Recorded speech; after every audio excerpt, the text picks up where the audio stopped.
ilium, and then this is the ischium, and then we have the pubis. Alright? Good. And then one or two important things. This is the ischial tuberosity. That's the ischial tuberosity. Alright? And of course, what is missing from here is the pubic symphysis, which we know is an example of a secondary cartilaginous joint or a symphysis, right? Yeah. Now the measurement is what you're interested in. I'm going to turn. Maybe I have to turn this way. Look, I'm going to turn this way, guys. Everybody can see. No, that. We'll come on there now. Look.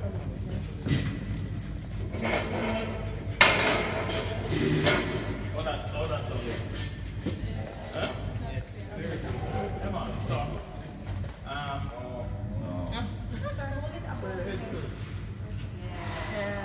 Okay. No, sorry.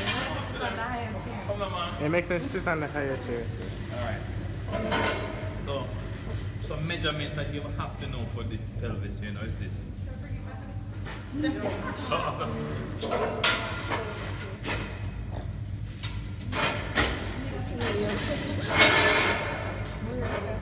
Alright, good. Good. So, one of the measurements you must know, guys, is the diameter from the top of the pubic symphysis all the way back to the middle of the sacral promontory. Alright, this is the anterior posterior diameter, or what they call the true conjugate. So from the top of the pubic symphysis to the middle of the sacral promontory. And that measurement is usually roughly about 11.5 to 12 centimeters. Dr. Luddington and Mr. Gardner every year. Okay? Good. Moving on now. Moving on. So this is the what? AP diameter or the true conjugate. And then now, from the bottom of the pubic symphysis to the same middle of the sacral promontory is the diagonal conjugate. What? What does that look like? So I didn't know you said the true something or another? The true, yeah. The one before was the true conjugate or the AP diameter, right? AP diameter? Anterior, posterior diameter. Now this one now is the diagonal conjugate. And again, from the bottom of the pubic symphysis to the middle of the sacral promontory. Now, by the way, these measurements are measurements to assess the viability of the female pelvis for delivery. Okay? And they're usually done by X-ray or some other radiological means. However, this one is one that you, as a practitioner, can measure. So this one can be measured clinically. Okay, guys? So you can measure this one when you do your vaginal examination. Alright? And what you don't want, pretty much you don't want to be able to touch the sacral promontory with ease. Now, it must be a little difficult, okay? If it's too easy to get there and it's less than the 12 centimeter, 12.5 centimeters, then that pelvis is not very adequate. Okay. How much is the diagonal conjugate? Yes, this is the diagonal conjugate, usually 12.5 centimeters. So we say the true one was 11.5 to 12, and then this one is 12.5. Okay? And then there's also an obstetric conjugate, which is measured now from the posterior surface of the symphysis, posterior surface, and again to the sacral promontory. Okay? But again, that one is done by radiography or some other radiological team. That one is not clinically done. That one is usually 10 centimeters.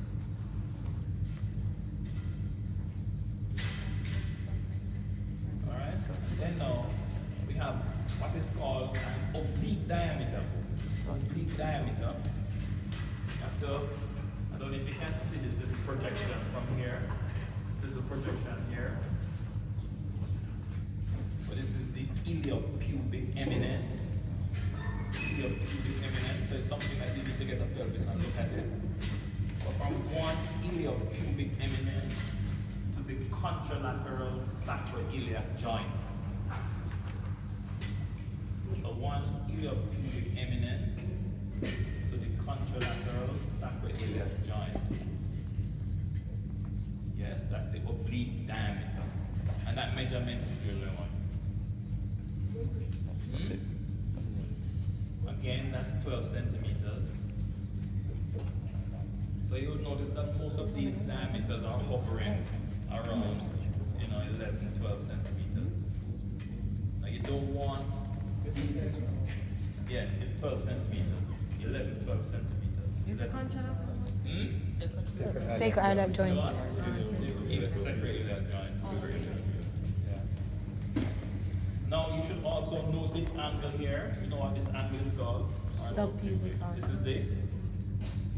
is the subpubic angle, right?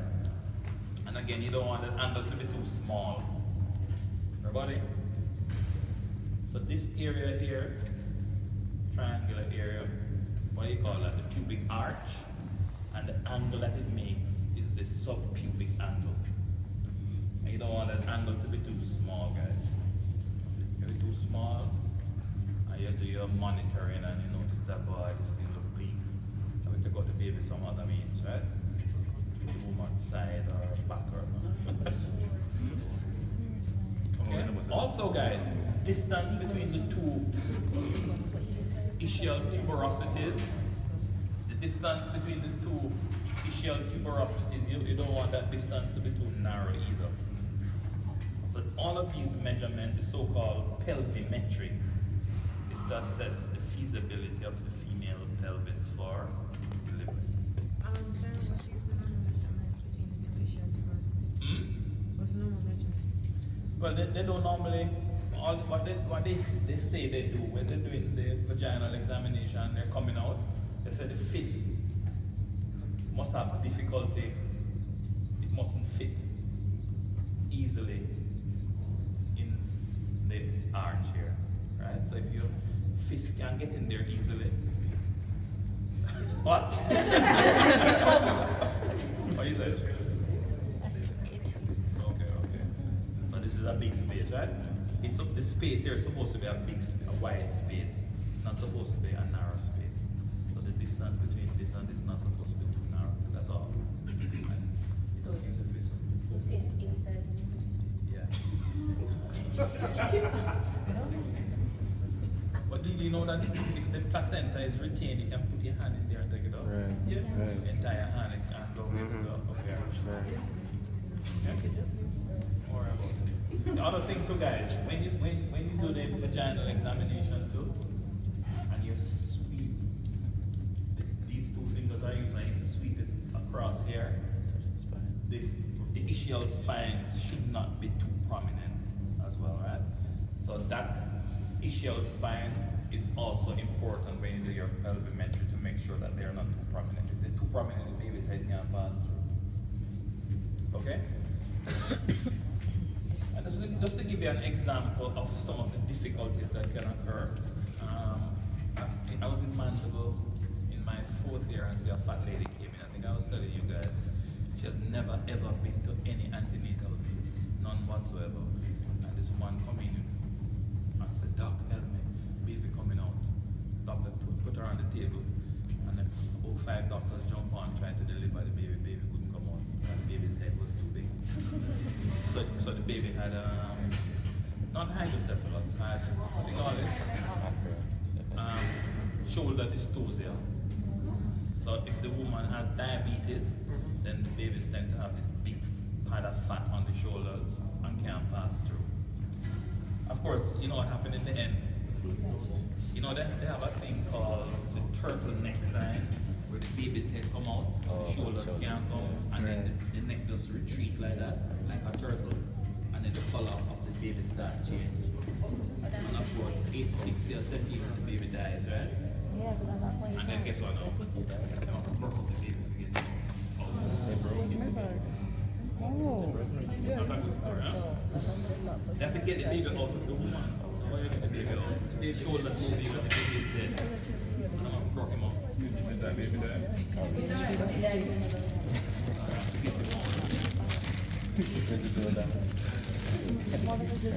There are a lot of women who still do not present at all until one antenatal.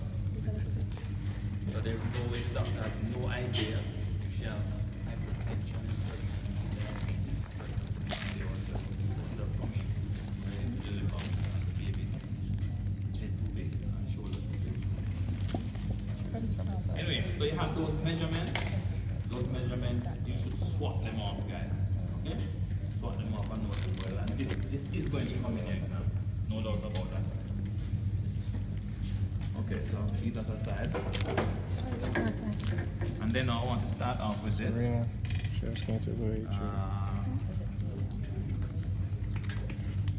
are we going to do this now? Huh? Yeah, sit down there now.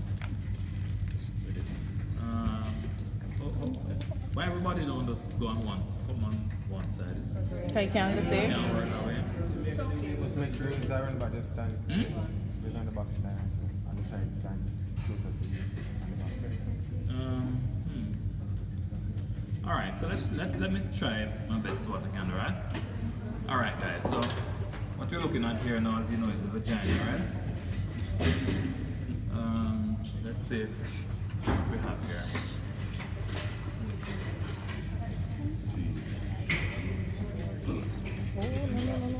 All right, I'll use this to help me.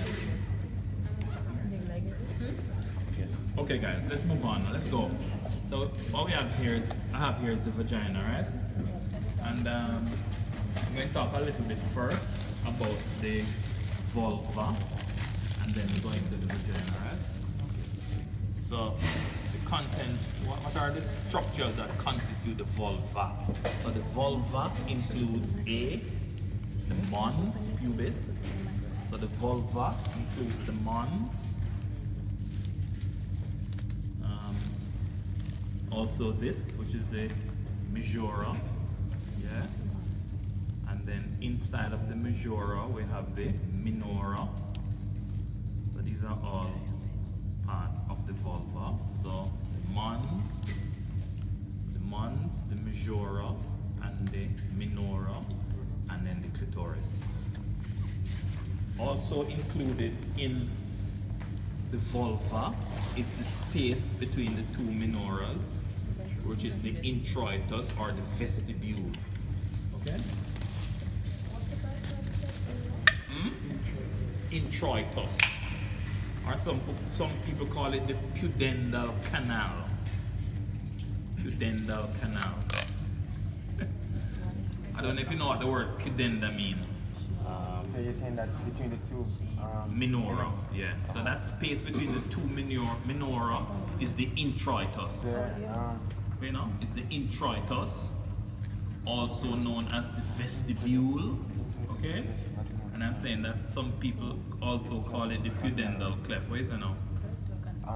Cleft. Or canal, yes. According to what Roy thought, you were saying that. Right on for the vagina.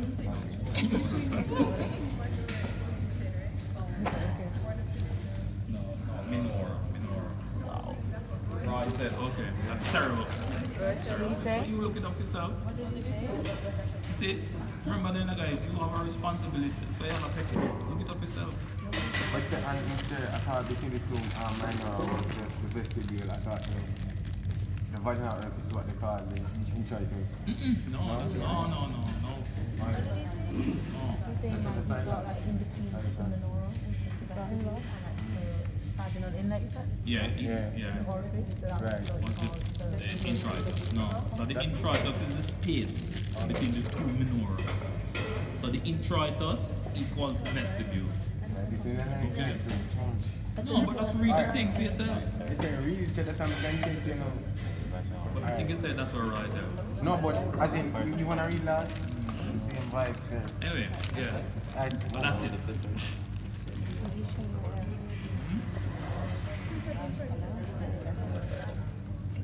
So the introitus is the space between the two minora.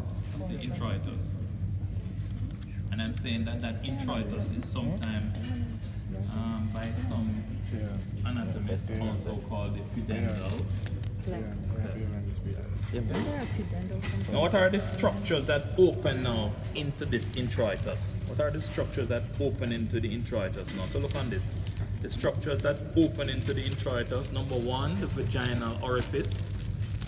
So the vaginal orifice opens into the introitus. Maybe you read the thing wrong, you know. So the vaginal orifice opens into the introitus. And look here guys, what you can also see opening into the introitus too is the what? Urethra or urethra? Which one? Urethra. Alright, and the urethra basically is about 2.5 centimeters from the glans clitoris. So would you say that the urethra is in the vagina? No. Not in the vagina. Where is it? It's in the anterior wall of the vagina. So it's so it's a opening into the introitus. We have the vaginal orifice. We have the external urethral orifice. What else open there? What else open there, guys? The sorry. So that's the urethral orifice, external urethral orifice. Okay? This one. And I'm saying that it is about an inch below the glans clitoris. Right? Oh, you're saying it's an inch below the gland? Yeah, about an inch behind the glans clitoris, right? Okay, that's the urethral orifice, the external urethral orifice. And I'm asking you now, so we're going two things opening into the pudendal cleft, right? Vaginal orifice, urethra. What else? Greater vestibular glands. So the greater vestibular glands open there. Anything else open there? No. Well, I guess you could say that, but nobody talks about those. One more important thing. The para-urethral glands. Para-urethral glands. Okay? By way of the ducts of what? What's the ducts of the para-urethral glands called again? Skein. Skein. Yeah. But isn't that the lesser? Isn't the skein glands the lesser? Yeah. Okay. You get that? Yeah? What do you want to say? Okay, sorry. It's hard for me now. Huh? Introitus. So all four. Oh man, what I'm telling you, man. All four of them. So four of them open into the introitus, right? So the vaginal orifice, external urethral orifice, para-urethral glands, and they open by way of the ducts of skein. And then we have the we have the what now? The greater vestibular gland opens there too. The other thing to say, guys, is this. Okay, the pin is in the urethral orifice, yeah. Okay. The other thing, guys, I want you to take a look now at these labia minora, okay? And the minora splits into two. Each minora on each side is going to split into two leaflets, you can call it. One leaflet is going to go over the clitoris and joins with the other leaflet on the other side to form the prepuce of the clitoris. Okay? Yes, so each minora is going to split. So look, each minora going up anteriorly and going split like that, right? And one leaflet from either side is going to go above the clitoris and form the prepuce over it. And of course, that is the homologue of the prepuce of the penis. The other one, the other leaflet on either side, is going to go below the glans clitoris and fuse to form the what? The frenulum of the glans clitoris. Okay? Now in the examiner likes to do this. So I'm drop from below the glans clitoris and fuse with its fellow on the other side to form the frenulum. Now, the examiner likes to do this, guys. Put the pin here. That's in the minora. So the pin is in the minora. And he's going to ask, you know, what is the male homologue of this? The minora. So the male homologue of the minora is the what? So the minora, just like the skin of the penis, don't have no hair, has no hair. It may have some sebaceous glands, but no hair and no sweat glands. And so the male homologue of the minora is the skin of the penis. Okay? What about the male homologue of the majora? That's scrotum. I want you to look at the majora and notice that hair follicles are basically on the lateral side of it. The medial side doesn't have much hair or no hair whatsoever, right? Okay, this is classical skin with sebaceous glands, hair follicles, sweat glands. Okay, and both of them now, the scrotum and the majora, are derived from the same place, the labia scrotal swelling. Okay, now anteriorly, these two majora are going to join to form the mons. And then posteriorly, now look what happens posteriorly. They join down here to form what they call the posterior commissure. Okay? Posterior commissure. Yes? So the majora posteriorly merge together to form the posterior commissure near to the anus. And then anteriorly now, they become the mons pubis. Of course, the mons pubis is just a mound of subcutaneous fat. Subcutaneous fat and connective tissue. And that puberty now, as you know, hair starts to grow on it. The examiners like to ask you the dermatome there, and it's L1, and the nerve supply is the ilioinguinal nerve. Okay, ilioinguinal nerve. Huh? Yes. What they call the bikini area. Okay. Where you say that the majora might derive from? The majora might No. The majora and the scrotum are derived from the same place, from the so-called labia scrotal swelling, right? In other words, them can go by either way. So in fetal life, they can go either way. Yeah. All right. So moving on, guys. Moving on. Another thing to say to you, very important. A ligament is going to end in the labia majora on either side. Which ligament is that? The round ligament. So the round ligament of the uterus. These are things that the examiners ask.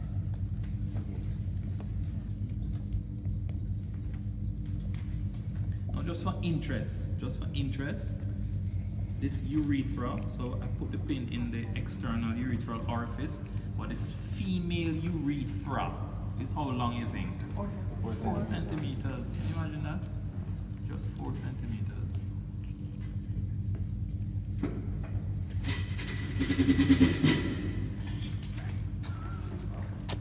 What do you think is the epithelial lining of the female urethra? Stratified squamous, okay. And what else? Patches of transition, alright? So stratified squamous, and don't be surprised if you also find patches of transitional epithelium. So what is the well, since I have a female, but it's much better to ask the other way around, right? So what is the female homologue of the penis? Just for interest. Clitoris, good. And what's the female homologue of the glans penis? What? Yeah, so remember now the clitoris and the glans clitoris are not the same thing, right? So the glans clitoris is a part of the clitoris. Just like you ever see a penis head? No, it's not. No, don't laugh. No, don't laugh. I people laugh. Sometimes I've even asked that. Anyway, so the penis, guys, the penis have a shaft. Everybody, the penis has a shaft. Everybody know that. And the end of it we call the glans penis. It's the same thing with the clitoris. There's a glans clitoris as well.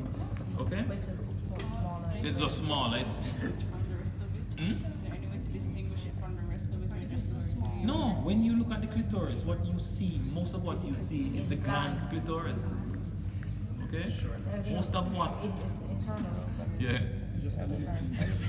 Why is he laughing? Okay. So that's, I want to say something else, but it's hard for me to say. Alright. Huh? Yeah, so most of what we see, and by the way, the glans clitoris basically sort of hangs down like that at an angle. Okay? And what we don't realize, you know, guys, see this clitoris has two crura as well, just like the penis. You get that? So the clitoris has a body, it has a glans and two crura.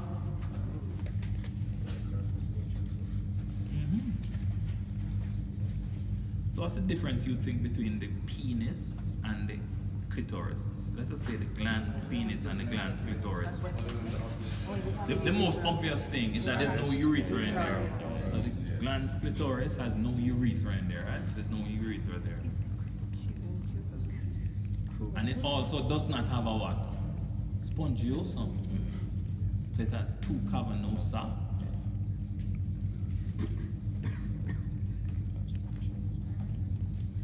Now, where do you think the cavernosa of the clitoris are attached on this? On the same place. The ramus. Yeah, the pubic ramus. The pubic ramus. So most people don't even realize that. So the crus of the clitoris attached to the pubic ramus. That's why it don't fall out. Okay? So the crura of the clitoris are attached to the what? Pubic ramus. And then which muscle guys covers them? The ischia cavernosus. Ischia cavernosus covers them. Okay? I need to read this. The crux of the clitoris. And that's why I'm a little disappointed with the specimen that Mr. Cooper gave me, because I asked him for sagittal pelvis. I guess these are sagittal pelvis, but I didn't want all of these additional things on it. Alright, let me see something.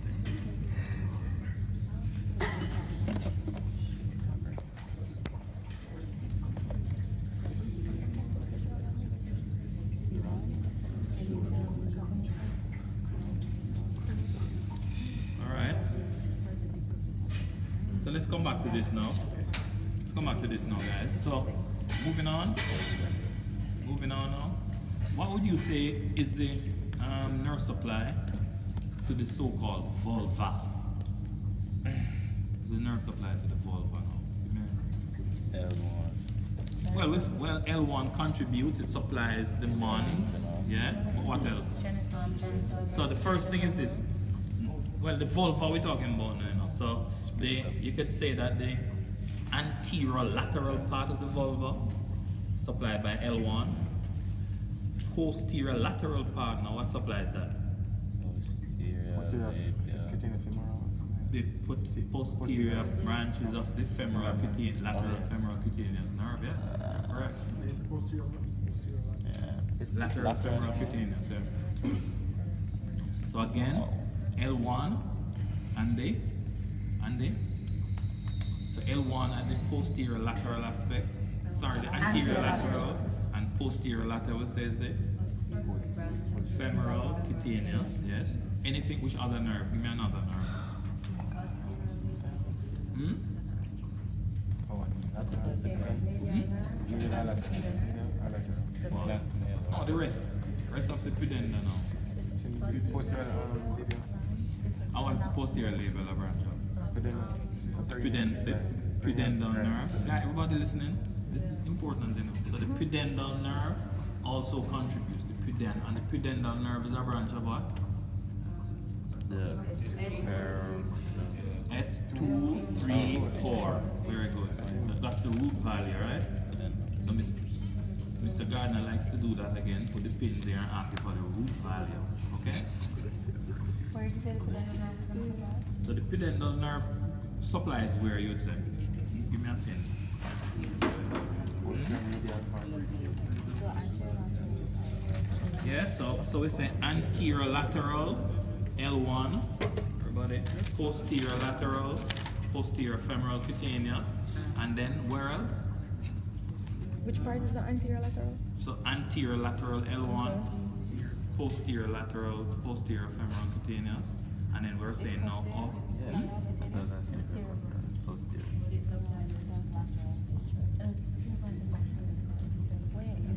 It's which one is it? Anterior lateral, No, for the posterior lateral. Is it posterior femoral cutaneous or lateral? posterior femoral cutaneous. And, That makes sense. no, it's posterior femoral cutaneous. And then what else was it? Uncomfortable. The pudendal nerve. Okay, I would say the root value of the pudendal nerve S2, 3, 4. And which part of the pudendal gets supplied from the pudendal nerve now? Which one?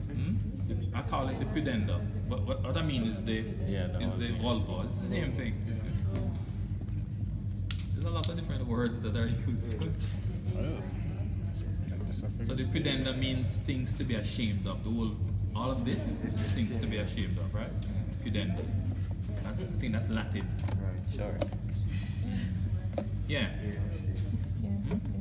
So I'm asking you which part of it now. We said the anterior lateral, we know supply that, posterior lateral. So we're saying that the pudendal nerve supply where else? Posterior medial aspect of it, right? So the posterior medial aspect of it would be inside here. Okay? Posterior medial aspect. What is inside? The pudendal. So could you say it's the introitus? Yeah. You could say the vestibule. Okay? Can you point it out again? All of this inside here.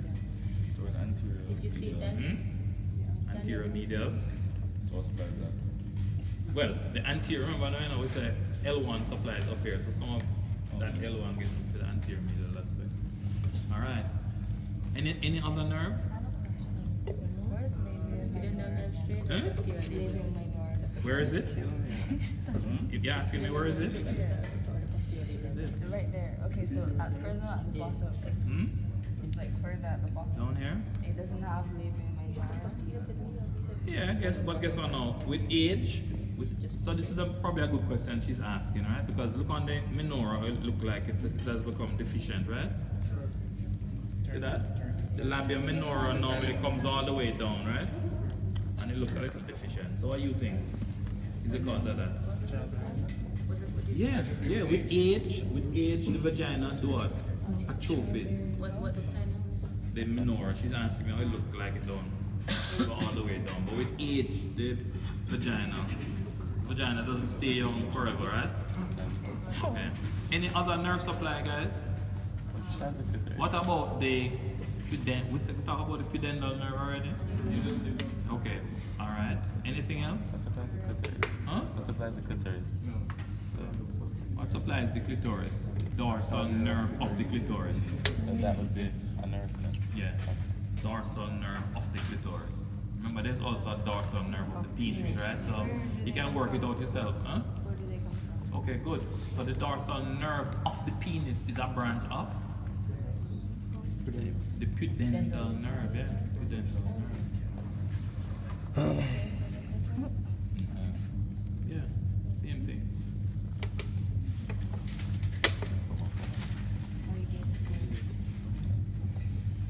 All right.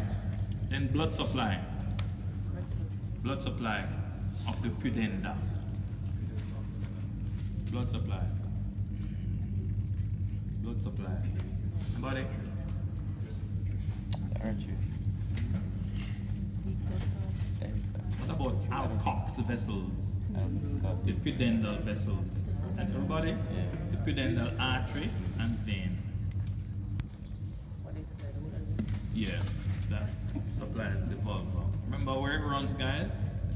In the so-called Alcock's canal. So you must know that Where is that? in the so-called ischiorectal fossa.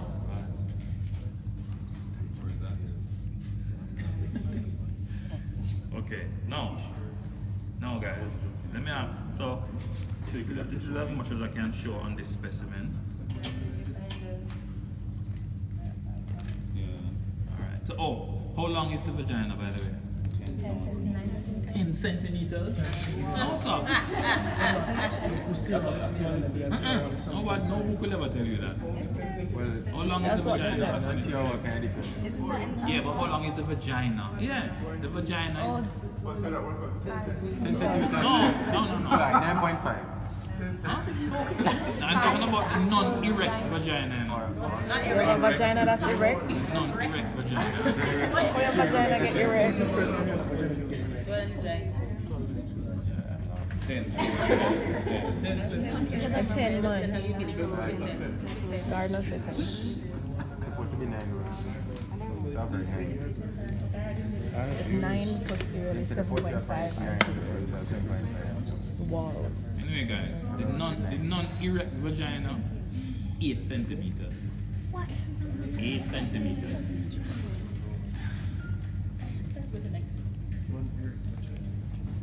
Non-erect. Vagina. And the blood supply now to the vagina. So what do you mean by erect? The aroused vagina. So when it... Remember the when it vagina. aroused, it get Remember the longer? vagina contains erectile tissue, you know, guys. Yeah. So when they get You didn't know that? No. The vagina. All right, let me ask you a question. Let me ask you a question, guys. Let me ask you a question. So, don't the vagina is able to accommodate? Right. Let's not go into the details of it. So it can accommodate.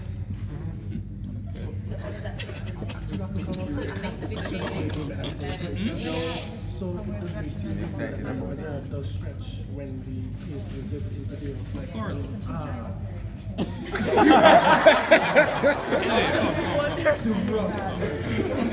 Alright, guys. Come. Alright, come, let's go. Alright, let's look at this now, guys. This is another perspective. We're looking at the vagina from. Another perspective. So again, you go into the exam, and the examiner, I've seen the examiner put the pin here, and people call that the vagina, right? So it may seem trivial to you, but that's not the vagina, right?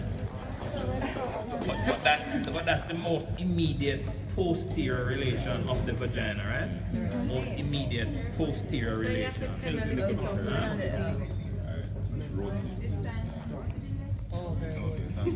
Alright? That's the most immediate posterior, right? Wait, that's for me. Yeah. Okay. So this is the ass there. Now remember, in males, right? In males, between the prostate and the rectum, we have the denonvillous fascia. We don't have much of a fascia between the rectum and the vagina, right? So that's not much thing there at all. There's a little sliver of connective tissue. Don't have a name? And that is why you can easily get a rectovaginal fistula if there is rupture there. Okay? It's easy to tear. Okay? Alright. That is why also that when you become an intern now and you are suturing up a lacerated vagina, you have to be careful you don't suture up the rectum and the vagina together. Okay? Alright? So look here now, guys. The examiner is going to put the pin right here and ask you, where is the pin located? Look. Where is pin A located? Look on that. Look on that. Well, the vagina has several of those. It's a posterior. Oh. Yeah. Anyway, I'll just say it. Yeah. So that's the posterior fornix, right? Yeah. You must see it. So she was asking me if that's the fornix. So I'm telling her that. Yes. There's an anterior, lateral fornix and posterior fornix. can't see it from this. Oh, I see. Well, you can see it. Isn't it down there? Sorry, turn him so lift up the leg. So lift up the leg. Yes, sir. With the arch. You can see it? Okay. Show me the light one. Listen, this is posterior for. Yes, sir. Yeah. And then, of course, you can see the anterior one, right?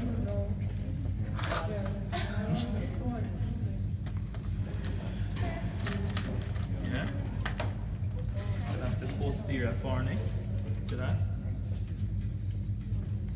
Hmm? And then this is the anterior fornix. It's a little smaller than the posterior one. Okay, so let me take out the pin out of the posterior now. Run it. So it's in the anterior fornix now. Sorry, see there? Yeah, they're wrong, yeah. So that's the anterior fornix. Technology, what you ask?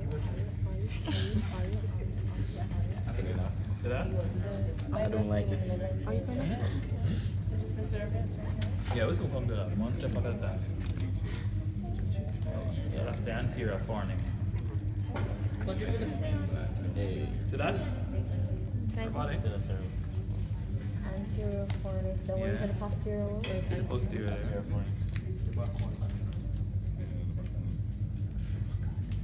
See that? Alright. Now let's see.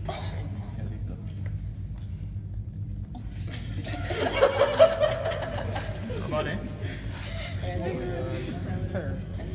Sorry about that. Yeah. That's the anterior fornix. Tired as cat. Yeah, anterior fornix. But this is the uterus up here. Isn't that anterior fornix? No one see that? Oh, okay. Okay, now look here guys, I want you to notice something too. I want you to also notice the uterus projecting into the vagina, right? See that? See that? Now this surface of it here is now going to change from the uterine epithelium to stratified squamous. Alright? Section. Yeah, I feel like the tip of the. So this is the so-called portio vaginalis. Start here.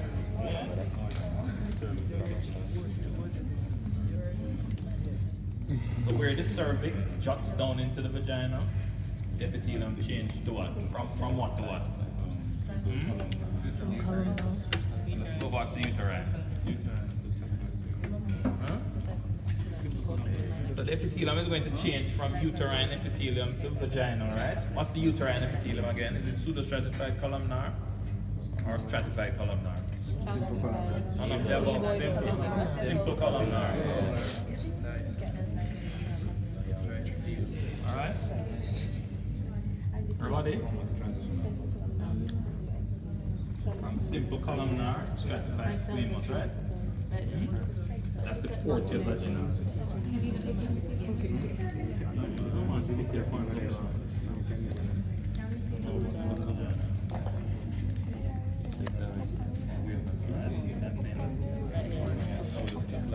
Look here guys. And that's, remember now them talk about what's the significance of that zone where the epithelium changed. That's the what? Transformational zone, right? And what's the significance of that? HPV virus. The HPV virus likes that zone, right? Yeah? So what kind of carcinoma of this part of the cervix you get? Squamous cell carcinoma. Okay? So what are some of the, you can get squamous cell carcinoma of the vagina too, right? You agree? Yeah. Alright. So what are the carcinoma you can get? Of the uterus. You can get what else? You can get an adenocarcinoma where the glands are. So you know where glands are? You can get adenocarcinoma, right? So you can get an adenocarcinoma of the uterus, of the cervix. You can get a squamous cell carcinoma of the cervix as well. You can get squamous cell carcinoma of the vagina. And of course, The vulva now, because the vulva has features of the skin. In addition, you can get squamous cell carcinoma of the vulva too. But what else of the vulva you can get? You can get a melanoma. You can get a melanoma. Okay? Anyway, you have skin and melanocytes. Okay, so that's the rectum.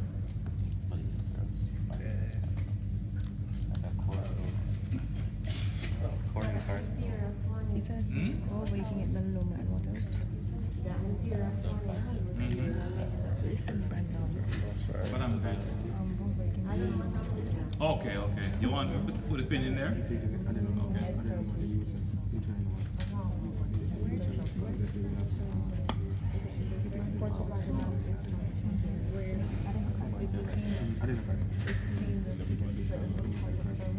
That's it there. Oh, that's what I'm squamous cell carcinoma. Okay. Hmm?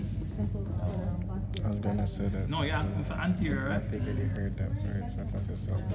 No, I heard it for the cervix. Oh. Right?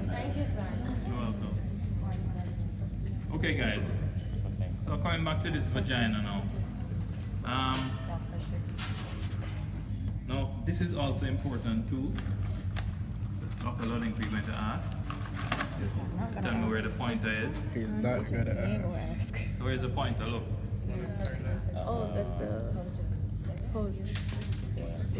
So uterine That's the rectouterine pouch, right? Also known as the pouch of Douglas. Notice what you're seeing there, guys.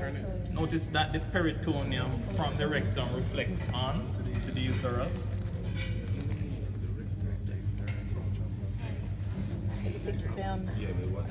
What's the name of it?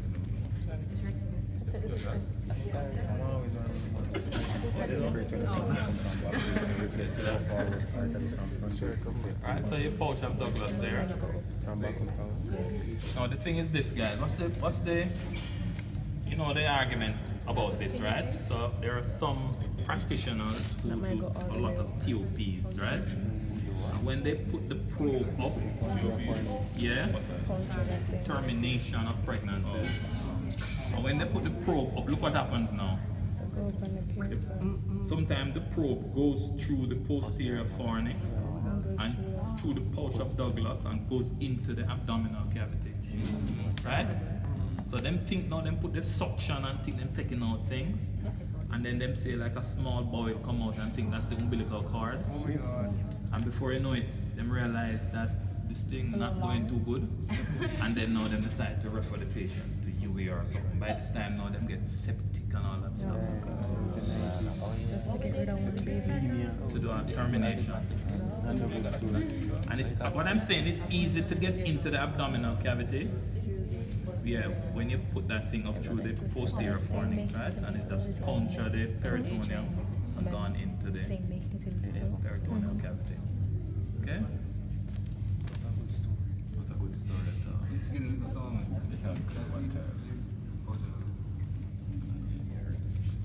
Okay.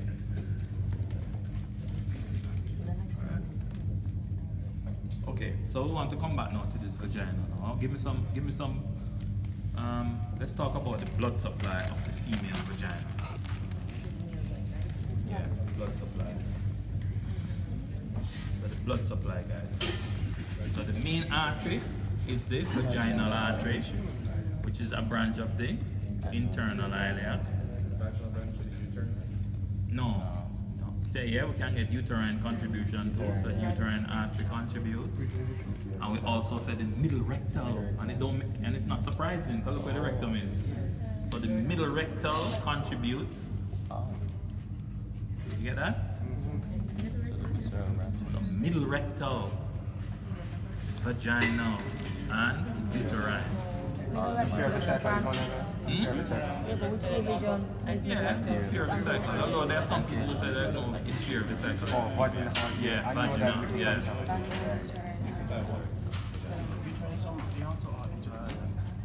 You get that?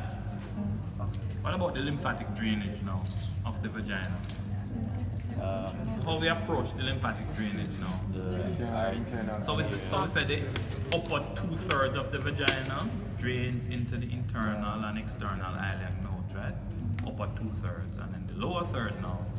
We said the medial group of the superficial inguinal nodes. Very good. Medial group of superficial inguinal nodes. Now the thing is this. Where else you think drains into the inguinal nodes, guys? Where else in the female drains into the inguinal nodes? Skin below the belly button. Huh? Huh? Say it? There's you have the skin below the belly button. You could check there. Where else?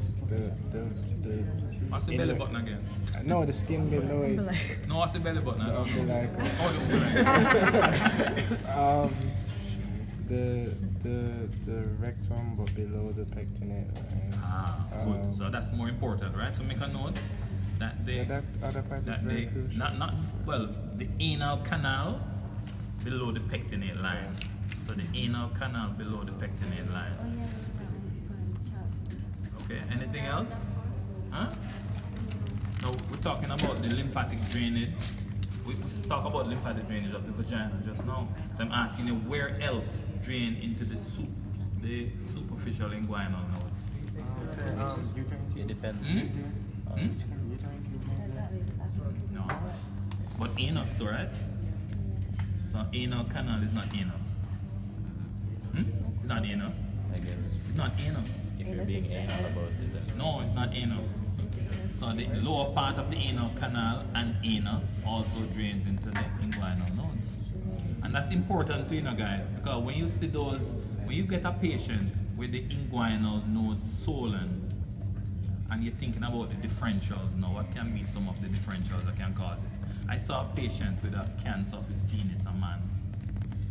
Well, that, Yeah, and the inguinal nodes were massively swollen. Penile skin looked terrible. Penis massively swollen. Blah blah blah. The lower limbs all edematous and swollen.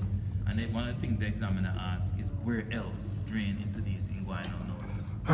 So the anus, just generally the anus, and the lower part of the anal canal, and as you say, below the pectinate line.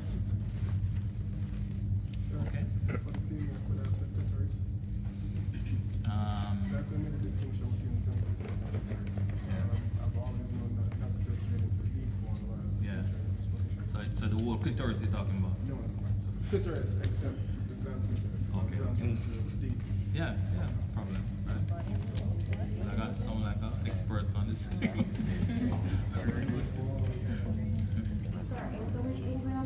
Huh? Which one? No, just the superficial inguinal nodes. Just in general, right? So all I'm saying is that the superficial inguinal nodes, or just the inguinal nodes in general, receive lymphatics from part of the vagina.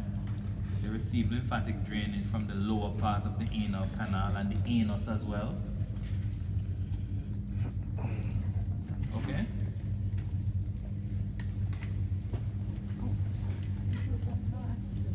Alright, so moving on now, guys. So we just looked on the pouch of Douglas a while ago. What about this one? What about this one now? So I take that out of Douglas's pouch and put it there. That's the uteroviscycle pouch, right? So got it.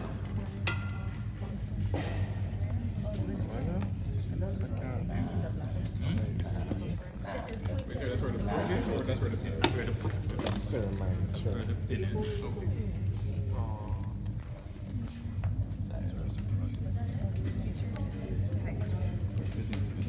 Bring it back this way.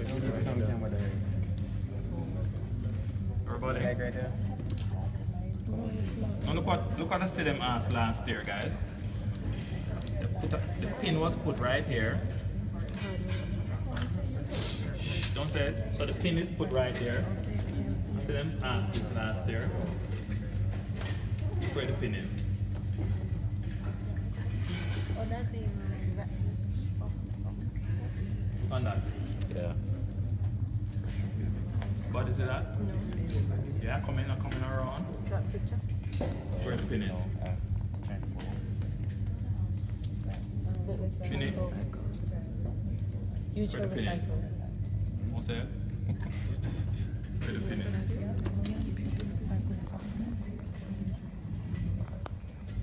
Where the finish? So when you finish your rotation, come back one more time. Okay.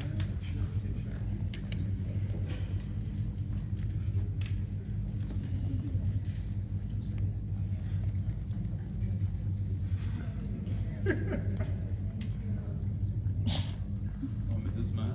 Yes, sir. Just one small battery. You take it.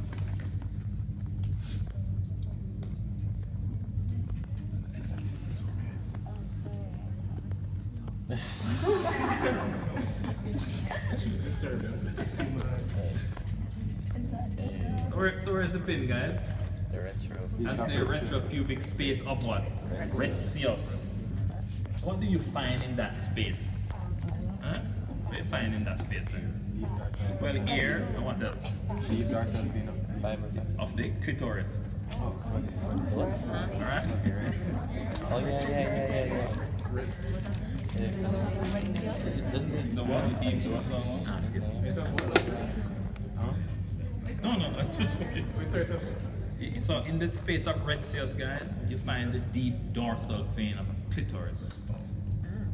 Does it change its name to like Arcuate. Yeah, eventually. Changes in the arc is the same goes on in the arc. Yeah, What's same the thing. Retzius? What is it? The curve something. So weird. Retzius, I think. Solomon, what's that word? Retzius or Retzius. Oh, okay. Like what? R-T. Oh.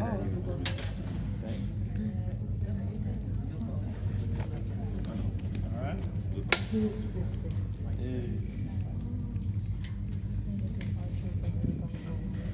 Okay. Alright. Look on this now, guys. Look on this. This is what I wanted to show you. Look on that. Don't say it. I'm not gonna say anything, sir. Turn it around, I never see it. So you just can't find it on one and you try find another one. Yeah, But those but- are all males or? No, females too, but I didn't find any on that. Alright, let me start from here. So where's the pin located now?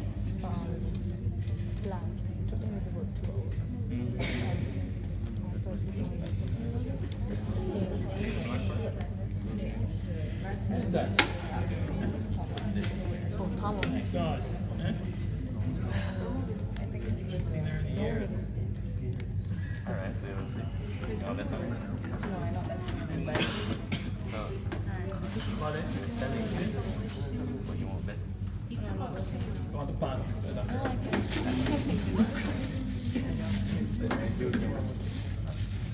Come in. See? Wait. Ah, yes, that's actually much better.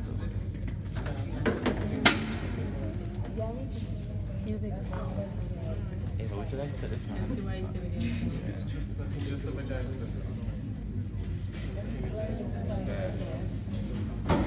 Wait, probably.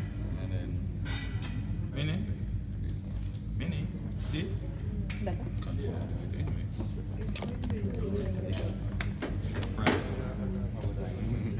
What do you mean?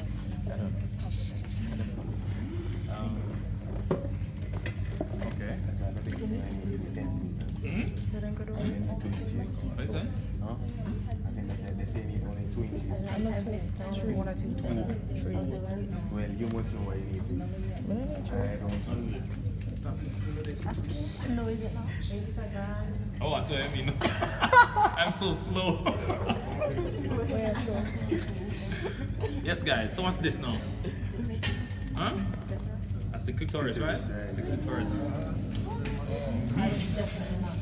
So I want you guys to make sure you see the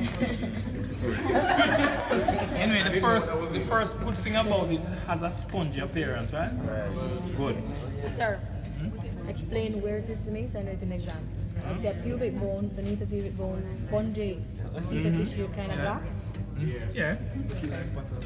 Yeah, man, that's the important So thing. beneath pubic bone, Now, guys, remember it is the two corpora cavernosum of the clitoris that becomes the crus, and then attaches to the pubic arch, right? You get that? It is the, remember the clitoris don't have any spongiosa. Right. So it's the two cavernosa that projects to become the crus on either side.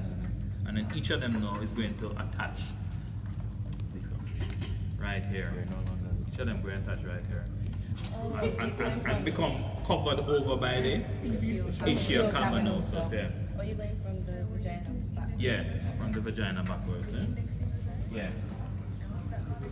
So the crease is like the root. Oh. The rim. It's like the root of So this is the inferior ramus, the pubis, and that's the superior ramus, right? What? Oh. What's the inferior one? That's the inferior Okay, ramus. okay.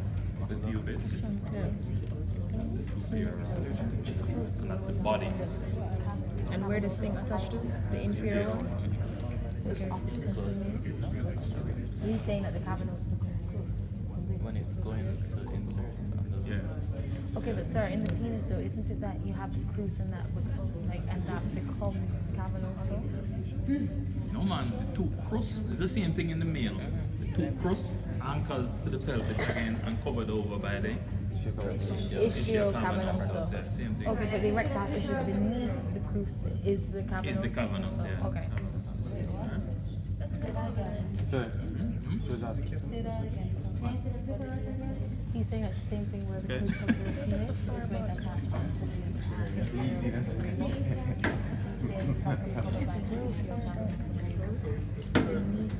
So, can't get the look at somebody too.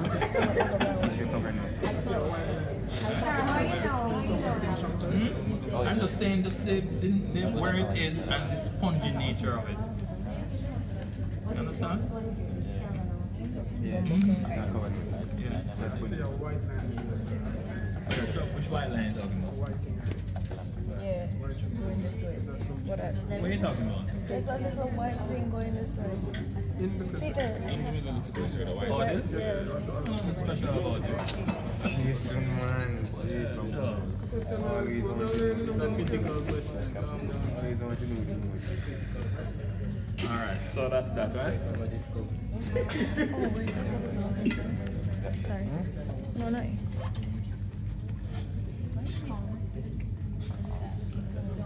Alright.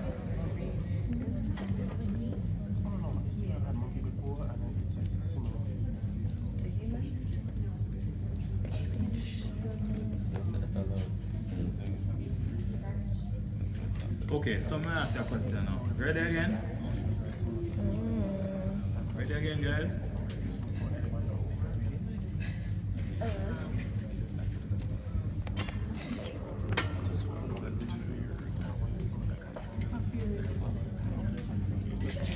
Okay, can we continue now? Guys, remember that the vagina is derived from two separate places embryologically, right? Yeah. Now, sometimes in the development of the vagina, the two separate embryological origins don't fuse together. So you get a vagina that's broken. So the lower third or lower 2/3 is separated from the uterus, right? And that's an obvious indication now of the embryological origin, right? Okay? So remember that the lower 2/3 is derived from UG sinus, and the upper third now come from paramesonephric duct. Sometimes also we get a vagina that's bifid, and again it's failure of the two paramesonephric ducts to fuse. Okay? So sometimes that happens. You get two vaginas. A bifid vagina is from. But wouldn't it, if it doesn't fuse, would you not get two uterus too? Wouldn't you get two uterus if the parameters and everything? Like two uterus? Sometimes some people have that as well. It just depends on vagina one, two uterus, one vagina. And you get two vagina. But they are Two not uterus. small. Yeah, I can get 2 uterus, 1 vagina. So I'm saying if the duct doesn't fuse, I can see how you get two uterus, right? Yeah, so they can get two But then you get vaginas. also two of the upper parts. But the lower part for it to be two, wouldn't that have something to do with the UG sinus, the lower part? Right. So sometimes what you have is a separate lower part and a piping. Of the upper part, yeah, that's what I was asking. As a matter of fact, sometimes you get a vagina and no uterus. Oh, so what happened to the part? What happened? What? It's just never, just didn't, what do you call it?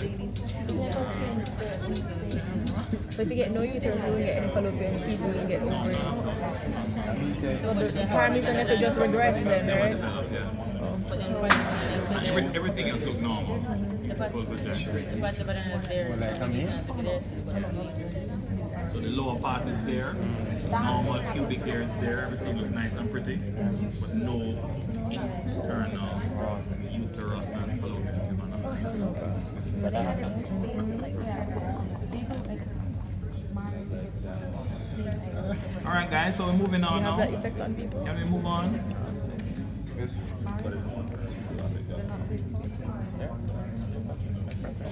Alright. Fab, what do you think that is? Where do you think the pin is in? Cancer. because this is an interesting Pin is in. question. Alright, so let me give me a pencil.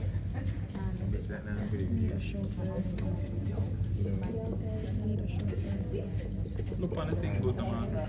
That looks like a pathology.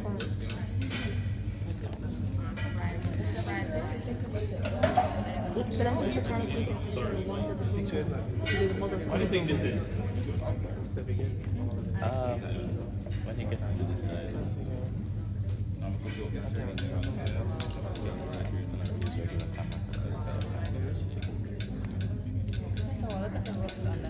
Can I see that thing again? What's in the pelvis? Next time I go septic. Something like that. Oh, alright, fine. Alright, moving on.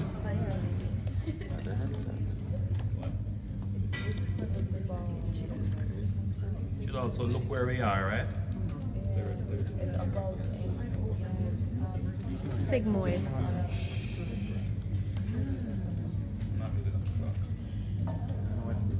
EB.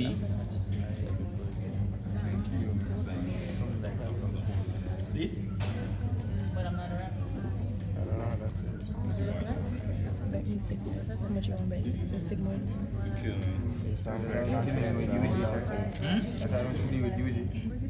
I'm not saying anything. You want me to tell you? Remember, it's topographical relations. You know? I didn't do it.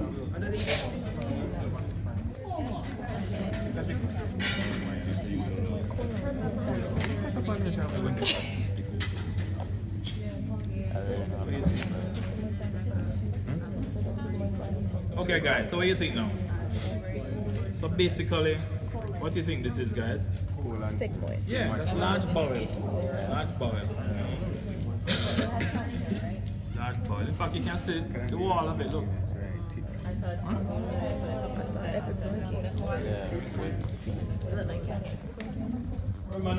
Remember, if you're doing UG, when you're doing UG, guys, you have to do topographical relations as well. You want to know what's in the rectouterine pouch, and normally what's in the uterovesical pouch. You have to know these things. So, it's not, as a matter of fact, it's not uncommon for them to stick a pin in it and ask you. Okay? Not a good story. As a matter of fact, if you look good, you can see tinea coli too. Not a good story, That's the worst story. That's how we're story. It's the worst story. Alright, let me ask you another one that they like to ask. And this is something that you're almost sure to get. Small bowel? Yeah, large bowel. Yeah. Okay, so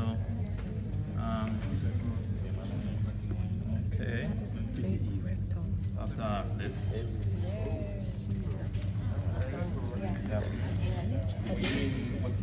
What's resting on the pin? Oh, I didn't read it.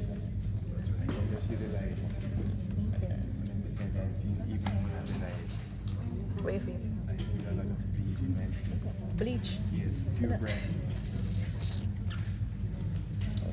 Even this one. LED light. Very fun.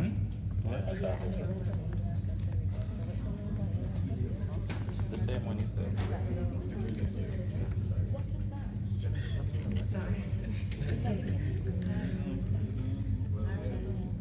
I think so.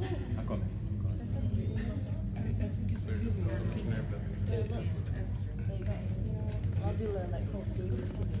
Technically, only the dromedary you see, but dromedary is like, dromedary is like a lump of the actual lipid.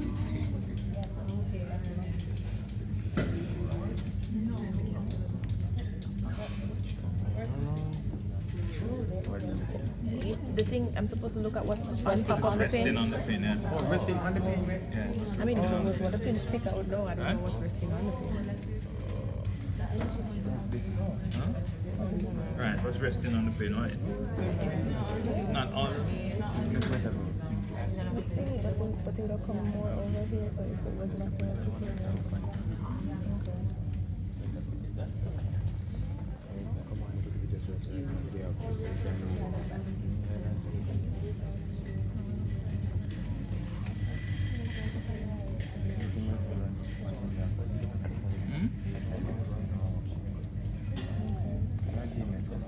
Stop that. But I like when you always do that. You never believe me when you tell me that that's trouble. You never ever believe me in a life.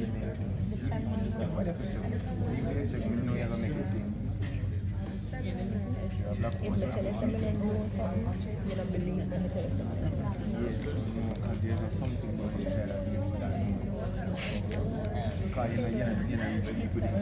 What is it?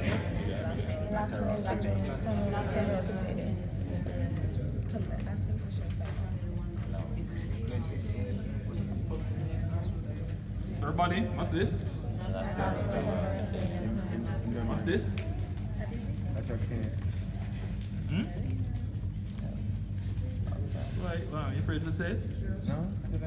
You open up Oh, what? Fine. So that's the lateral cutaneous nerve up there. Fine. Alright. It's just below. What about that? What about that? Okay. So topographically guys, this thing that the pointer is in is all you should know that too. I've seen it several times. That.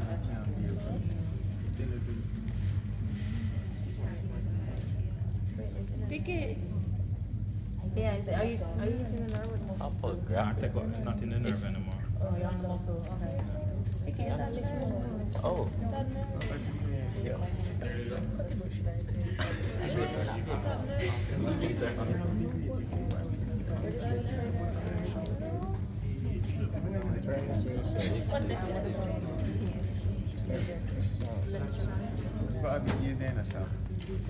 I'm not one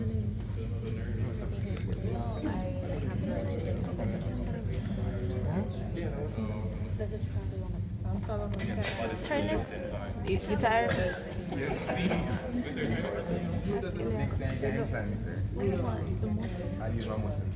That's a muscle. Sir, they get one picture look like. That's So what's this?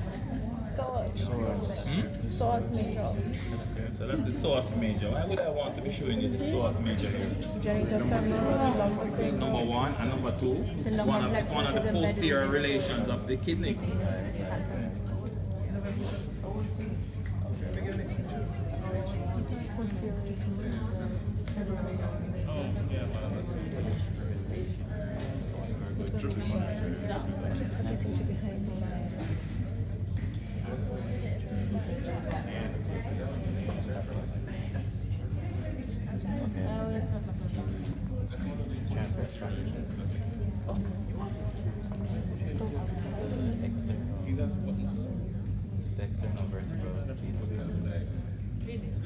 Yeah, that's what it looks like. That's it. That's all I see. Yes. As long as the church is so, they kind of the church and support the lives of hard. Like I say, go to church. So it's major. Let's move on. Like what? Just move on. The hair on that vagina is grown. The hair on that vagina is grown. It should be natural. Probably if I don't know. No, the skin would have been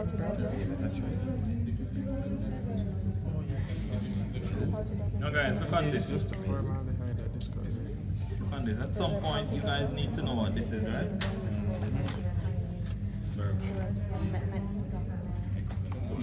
Alright, so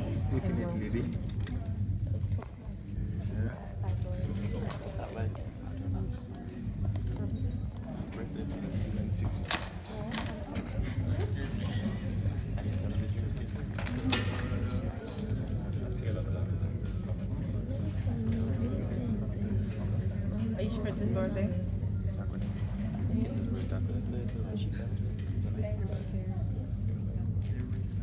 now look on that. Look on this.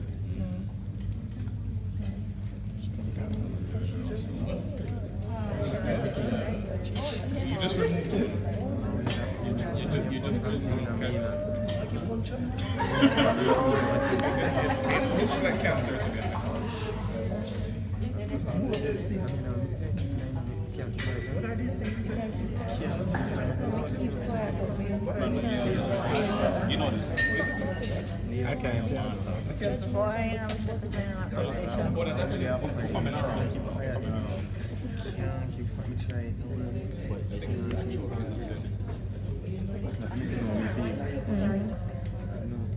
No, I haven't seen this in exam already.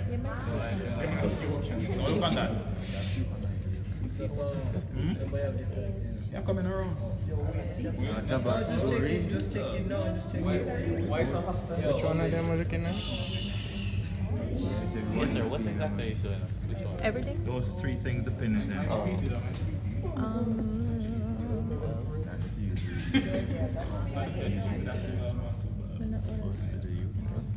Okay?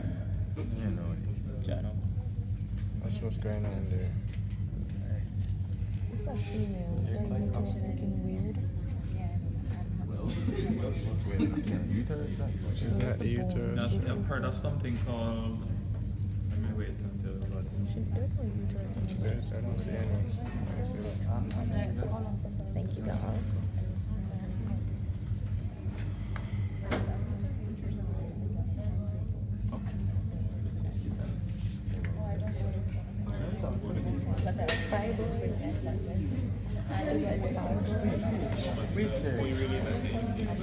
Sir, bring it back. Sir, bring it back. Is that fibroid? Alright, everybody. So this is what they call leiomyomata, right? Oh, it's cancer. Leiomyomas, yes. Oh, What is that? that's cancer. Smooth muscle. Of the what? Of the uterus, yeah. Yeah. So that's fibroids, right? Yeah. Fibroids. These are relatively small though. These are relatively small. They're small. I've seen football. Yeah, because remember that some females can get fibroids and make them look like they're pregnant.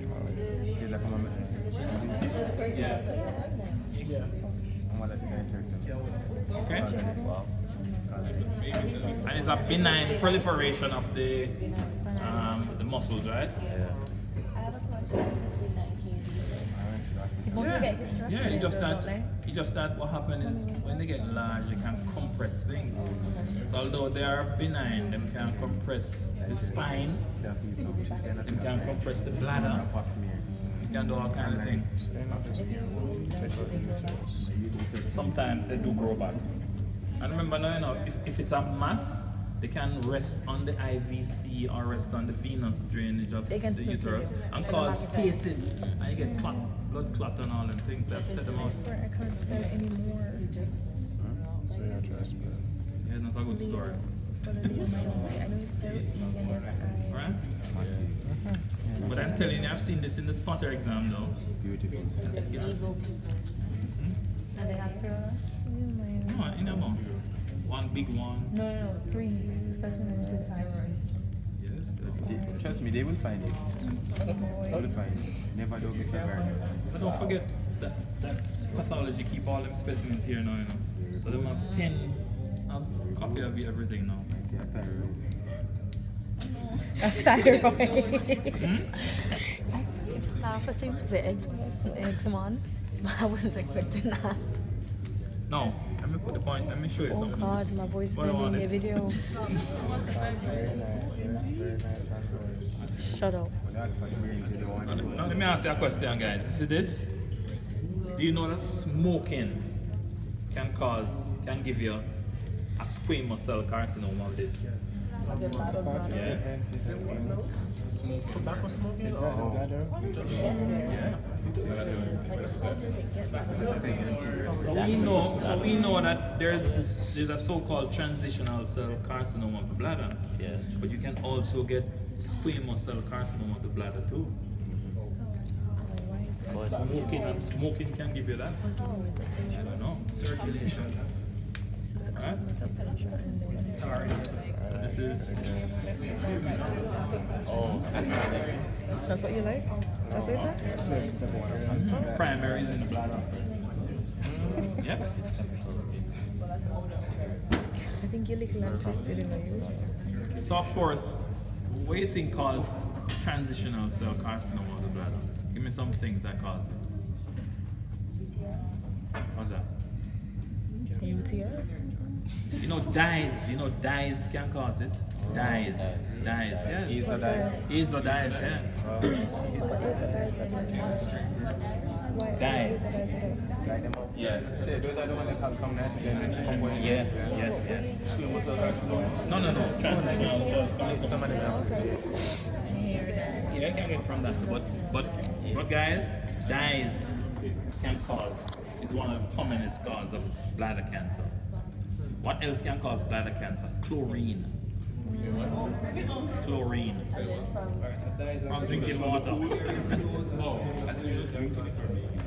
No, he said drinking. I was very. The chlorine itself. Also, so like when you get like a laser TV, that can cause it. Yeah. But I'm also saying, in addition to those common ones, that are caused, so in addition to the common causes of bladder cancer, which is dyes, I'm also saying that smoking can cause bladder cancer too, but that's a transitional cell. I mean, a squamous Squamous cell. That's it. So one of the, When I say dies, here dies. like what? Here dies. What's that? No, it's a dies. Dyes like Food coloring? you say the dyes that they put in food coloring and stuff. Yeah. Yeah. Like that Gatorade juice, you know, it have a lot of bromine dyes. Gatorade, enough bromine dyes to give it all these wonderful colors. What I do again, that's a pretty nice. Don't mind it reading it. You see all them white things, baby nappy and all them things.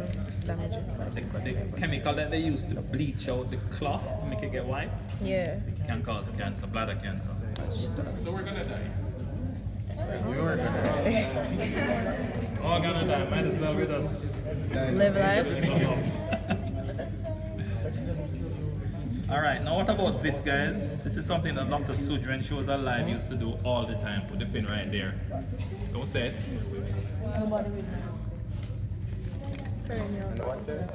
This is what Dr. Suj used to put the pin in this all the time when she was alive. Dr. Suj, you never know her? No. really. Alright, anyway, let me start from around here. Yes. That's what assumption. That's a good assumption. Really? Body. That what? Superficial? That's it. Listen to what you say.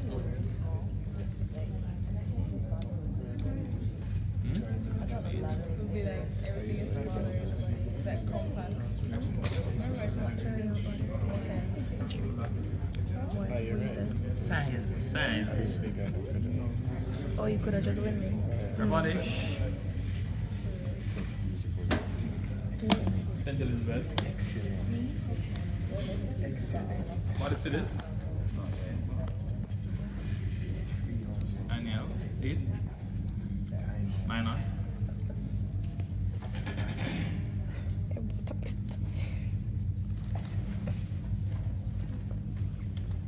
And it was just all the skin. It's physical, it's supposed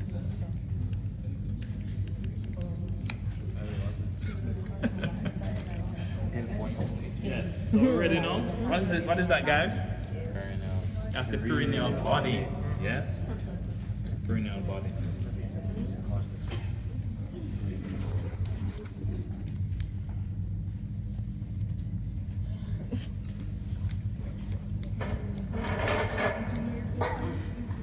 What is the main arterial blood supply to the urinary bladder?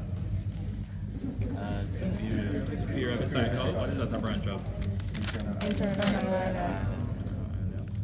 It also gets supplied from Inferior vesicle. and venous blood from that structure drains directly where?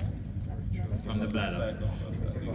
From the to the vesicle prostatic plexus. Yeah? The prostatical vesicle venous plexus. Alright? Okay. What is that plexus called? In the female, what's that plexus called? Never mind, because they go see me. The uterus vesicle. Uterus vesicle. What is it now? Yeah, I'm saying that venous blood from the uterus drains directly. Since it's female, it's going to drain directly into the utero-vesical venous plexus. In the male, prostatical vesical venous plexus. So venous blood from the bladder drains into a plexus between the uterus and the bladder. That plexus is known as the utero-vesical venous plexus. Okay? In the male now, it drains into a plexus between itself, between the bladder and the prostate. And that's the prostatical vesical venous plexus. So remember now that the prostatic venous plexus receives the venous blood of the prostate. That plexus is between the true and false capsule of the prostate. And then from there now it drains into the prostatical vesical venous plexus. You get that? Yes? So I told you, in fact I said it in the spotter the last time. Venous blood from the prostate drains directly into a plexus that is located between the true and false capsule. That is the prostatic plexus, or the prostatic venous plexus, right? And then venous blood from that plexus now is going to drain in a plexus between the prostate and the bladder. That is the prostatical vesical venous plexus. So it's two different plexus, right? That's the plexus of Santorini. Very good. So those are two different plexus. So remember now, and the thing is this, what I've observed over the years, when Mr. Gardner asks these questions, he likes to do this. So I like when he said questions, he will say, venous blood from this structure drains directly where, and he underlines the word directly. Some other persons know like,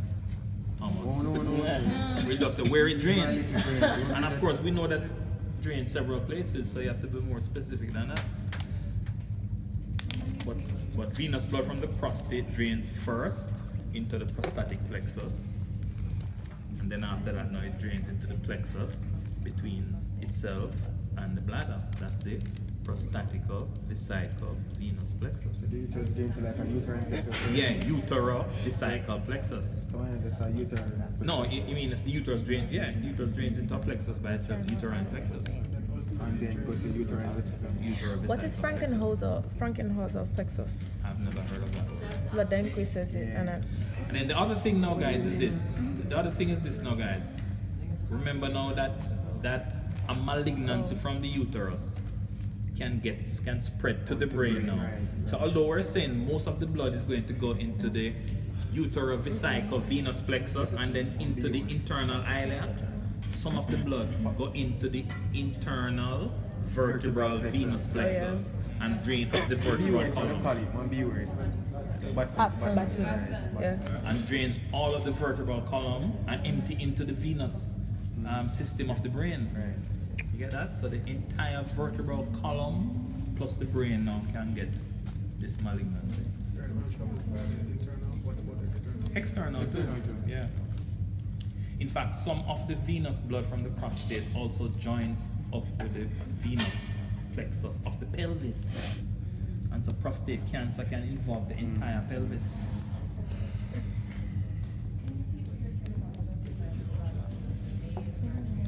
Yeah, so we were saying that the bladder gets supplied from a superior and an inferior vesical artery. I would say those are branches of the internal ilia. And we're saying that venous blood is going to drain and follow the arteries. So eventually venous blood is going to go back into the internal ilia. Okay?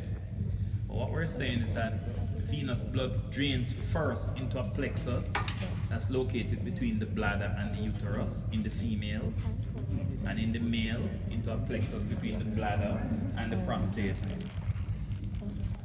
And then from there now, going to drain into the internal ilia. But we say some of those venous blood going to join the external and internal vertebral venous plexus and travel up the vertebral column and into the veins of the skull.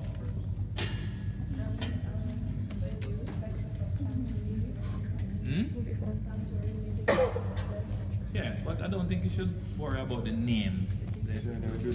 them put them still. You know, we must get vexed for that. Huh? Not Your right. friend. Thomas, your friend, yes. Only Roy, not Roy. I really like him. I don't like him. He's a good guy, man.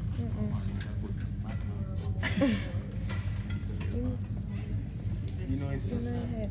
Okay, Very. he says so. Well, until I know more. Alright, so let's move on now. Earlier we talked about, I was asking about the paraurethral glands. And I tell you that those glands also drain into the introitus, right? What's the male homologue of the paraurethral glands? No, prostate. Prostate. But this is MCQ now, you know, these things come in MCQ. Sir, you know, sir, Hold on, I have some more. Give a chance. Okay, so the paraurethral glands, male homologue is the prostate.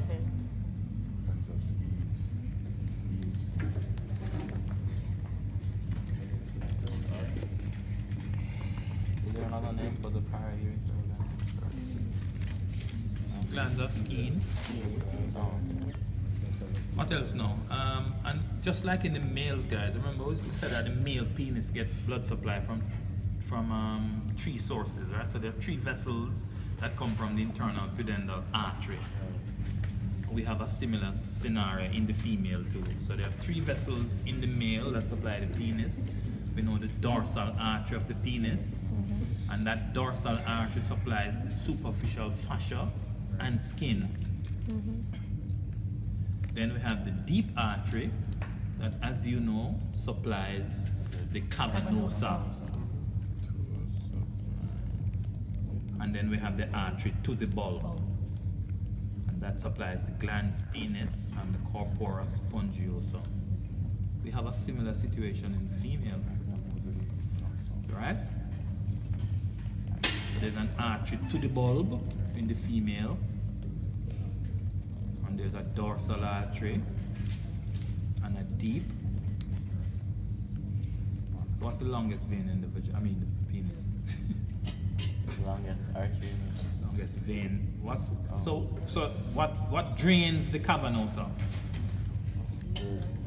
What's the venous drainage of the cavernosa? What's the venous drainage of the spongiosum? Same thing, right? So all the cavernous tissue of the penis are drained by the deep dorsal vein of the penis. Okay? So what drains now the superficial fascia and skin? Superficial dorsal vein. Okay? Wait, what? So the deep dorsal, yes, of the penis is drained by the deep dorsal vein. And then in the female. The longest vein.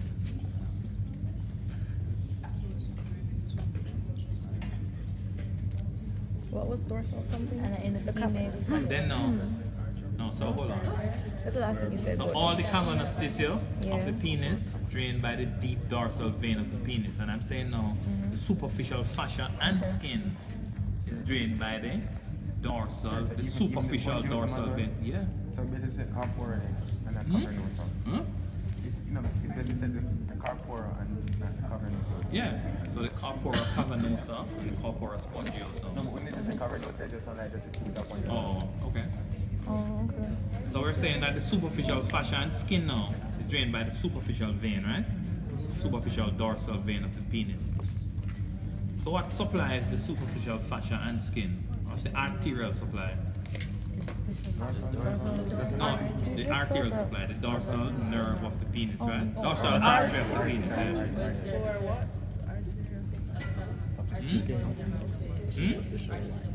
All of them are branches of the internal pudendal. So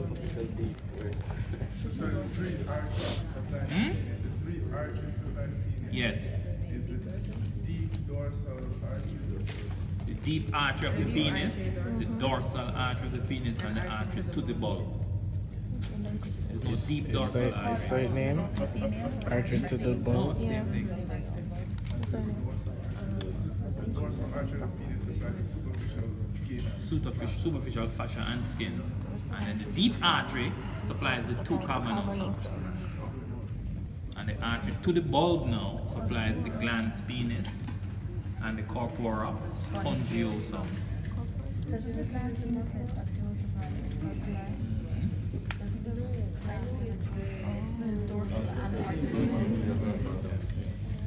What about the dorsal nerve of the penis now?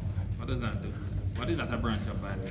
It's a branch of the pudendal nerve. Yeah? That's the answer. So these are all handy things, you know, you'll be surprised. These are all handy things. So the dorsal nerve of the penis supplies the urethra. So don't forget that. Repeat that, sir. Dorsal nerve of the penis supplies the urethra. So come now, let's talk about the urethra now of the male. So remember we talked about the urethra of the male. So we said first of all there's a prostatic part. And that part we say is lined by transitional, and that makes sense because it's just coming out of the bladder, right? So that's transitional. And again, based on the epithelium, we can work out what's the embryological origin, right? So it's mesonephric duct. And by the way, that is the most dilated part of the urethra. That is the most dilated part of the male urethra, prostatic urethra. And it's usually about 2.5 centimeters long. Okay? And of course, that's the part that runs through the prostate, right? That's the part you will see in the prostate. Histology slide of the prostate. And then now, after that, we have a membranous part, where the epithelium is still transitional. And that part is roughly about 1.5 centimeters. The what part? The membranous part, yeah. And then most of the transitional. And then most of the urethra now runs in the penis, right? So that's, what's the epithelium there? It's two. What's the epithelium? One epithelium. Columnar. Stratified columnar. Stratified columnar. That's the only stratified columnar we're doing this semester. What are you doing this semester again? UG? Okay.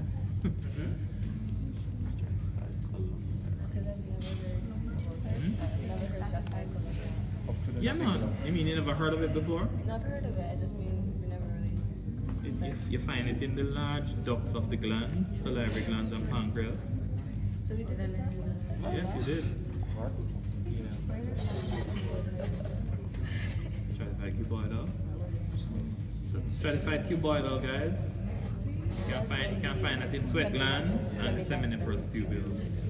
Well, let's come back to the urethra now. So what's the embryological origin of the penile urethra? Is it paranese doctor?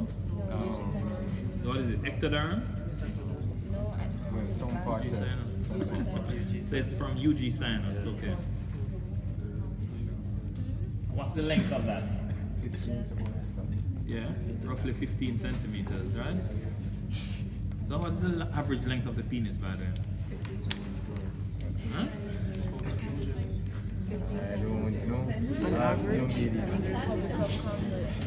Okay. Why are you looking at me? Oh, black man's penis, yes. Oh my god. Alright, so we're moving on now. Moving on, guys. Eventually the penile urethra becomes the navicular fossa, right? It dips down into the glans penis and becomes the navicular fossa. And incidentally, that is the narrowest part of the urethra. Can you imagine that? I'm not shocked. Huh? I'm not shocked. Huh? I'm not shocked. Oh, you're not shocked? No. Okay. It makes sense. Makes sense. That's the narrowest part of the urethra. Pressure-wise, you'd want it to be the smallest part.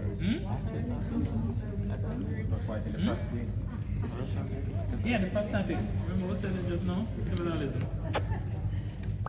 So look here, guys. So when you put in a catheter, couple next year, when you guys start to insert catheters, once it gets through the navicular fossa, you're safe, right?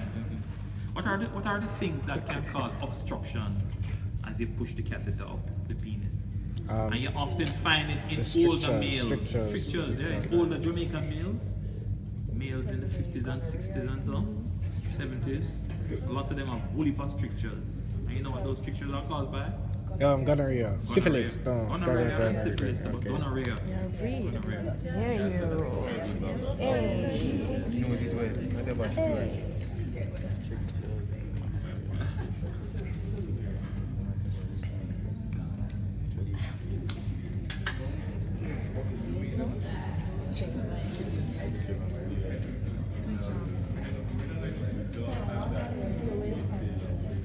So let me ask you now, guys. Ready again? So what's the entire? Ready? So you tell the difference between the ureter and the urethra now. Of the male we're talking about. What's the difference? And the different places. What's the histological difference between urethra and ureter? So you're going to say it depends. You're going to say, sir, which part of the urethra you're talking about, right? So if it were, say, the urethra and the glans penis, this is not rocket science, right? So the ureter is never lined by stratified squamous; it's lined by transitional. So the urethra in the glans penis is stratified squamous. So there's a big difference there, right? So you can't mix up those. And by the way, there's no way you're going to get that navicular fossa except in the glans penis, right? And you know what glans penis look like. So what about the shaft now? What about the shaft? Yeah, so the epithelium again is different. So in the shaft we have stratified columnar, and the ureter is always transitional epithelium. And then now the prostatic urethra now will always be in the what? Prostate. Okay, so you see? So if you get prostatic urethra, the prostate will be there with the concretions and all that stuff. So they wouldn't give us the membrane.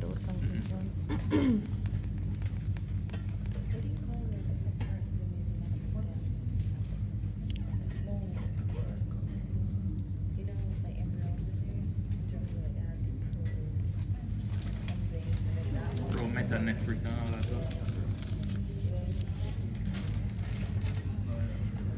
Alright, ready again? what I've seen, guys, I've seen a slide of the bladder with the ureter in the bladder. So that part of the ureter in the bladder, what you call it, that's the intramural part. So remember now that the ureter gets its blood supply from different sources as it goes along, right?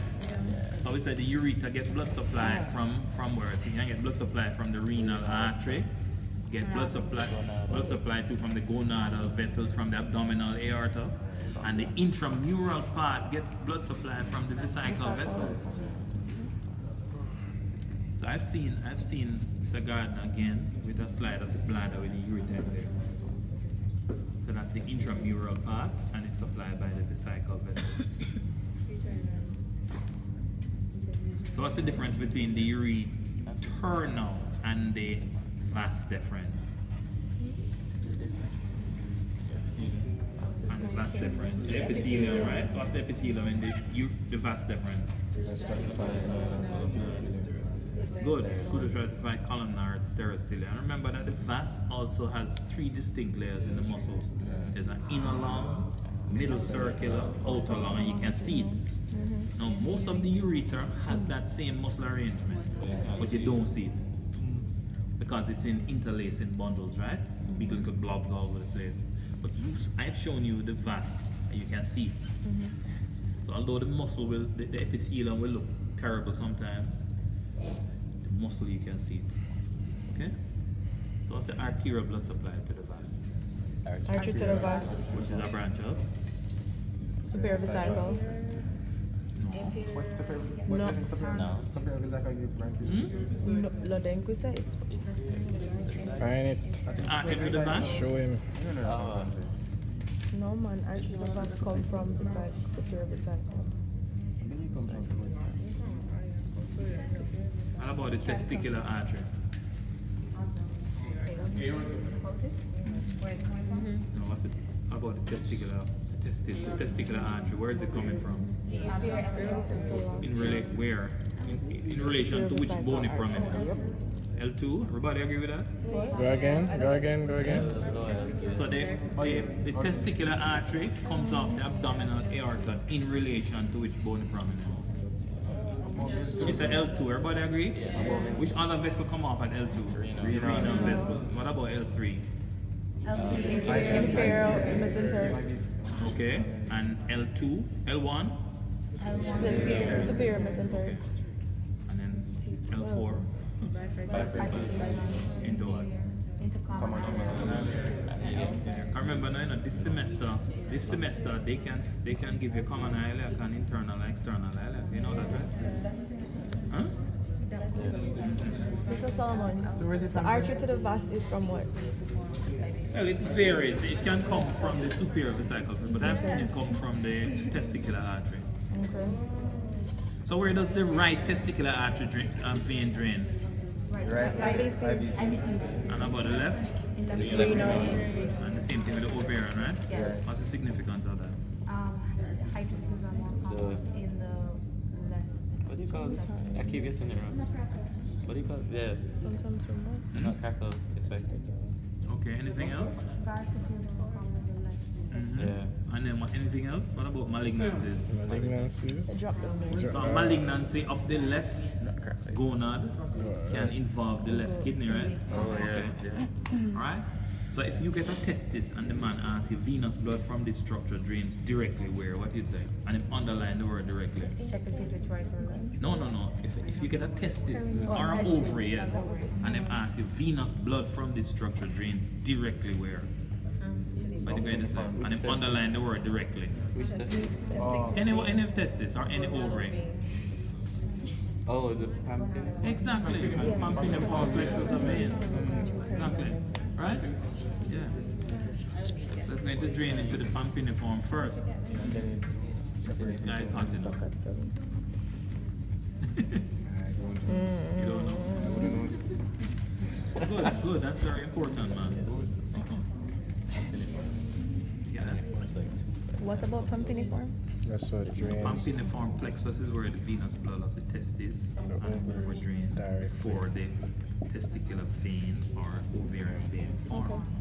So the pampiniform forms the vein. Mr. Gardner likes to also put the pin in the tunica vaginalis. So you must know that the tunica vaginalis has a visceral and a parietal layer, right? So you know it? Oh, yeah. So that is something you should pay attention to. The pin is always in it, I will tell you. Always. Where is it? Can you find it? Any? No, there's no I skirt. need a testis for that. Yeah, test. But look here, but remember that the testis is directly covered by the tunica albuginea, right? And then outside of that now is the tunica vaginalis. Okay? You get that? So outside of the tunica albuginea is the vaginalis. And remember that the tunica vasculosa is not a tunic by itself. It's a part, it's the vascular part of the albuginea. Okay. What You get that? you say that's called? The tunical Vasculosa, yes. So it's the deep vascular layer of the albuginea, right? Other thing too is this. Where do you find the rete testis? In the mediastinum testis. So is the mediastinum testis anterior, posterior, lateral? Posterior. So it's in the posterior part of the tunica albuginea. It get thick and go inside the testis, right? Good. So what drains in the rete now? Straight tubules. Straight tubules drain into rete, right? Remember that the seminiferous tubules drain into the straight, and then the straight drain into the rete drain into the efferent, and then the efferent into the epididymis. Okay. So what kind of cells line the straight tubules, not the epithelium now? Are they goblet cells or parietal cells? What kind of cells line the straight tubules and the rete testis? Sertoli cells. Very good. Sertoli cells. Get that?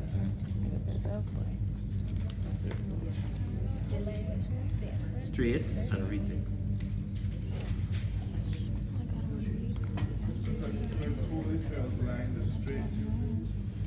And the rete. Yeah. Remember what the Sertoli cells doing? It makes sense. Yeah. Because they provide you support and nutrition.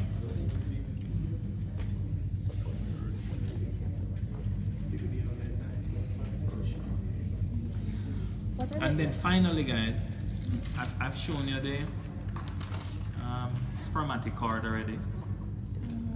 You probably don't remember histology, yeah? Oh. And you see the contents. So one of the biggest and most conspicuous content is the vas.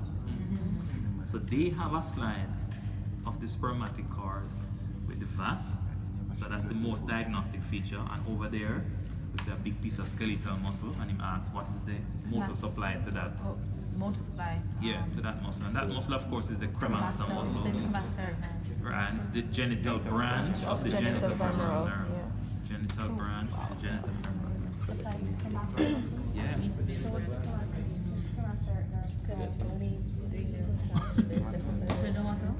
I don't know, but I'm just telling you, right?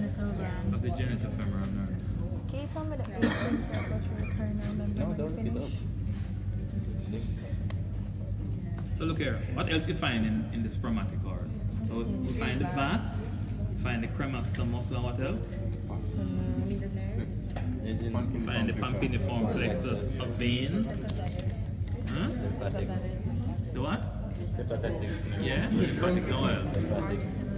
The artery to the vas, what else? Testicular artery. Genital branch of the genital femoral nerve. What was the other? No, branch of. But that is something that comes a lot. It's 3 5. Yeah. You get that? What's the other nerve? It's sympathetic, genital branch. Cord. Stress. Frustrated for now. Spermatic cord soft. Oh, that is a How is that what I said in this?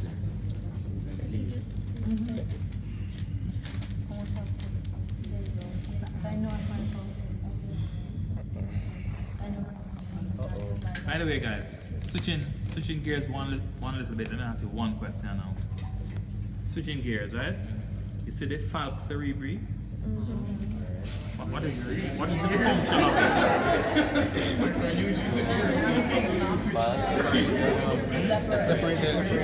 it? I'm asking it for the function of the falx cerebri. Separate the left from left right hemisphere. forms of Keep it midline. Separate the left and the right. Separate midline. What about preventing torsion of the brainstem? Oh, yeah. That's it. That's it. Everybody knows it separate the two halves, right? But it prevent torsion of the brainstem. Okay. When we turn the head like this. Wow, beautiful. Okay. Just that, you know, when I go home, I think to myself, did I mention this to them? Huh? These are things that we see a lot. Alright?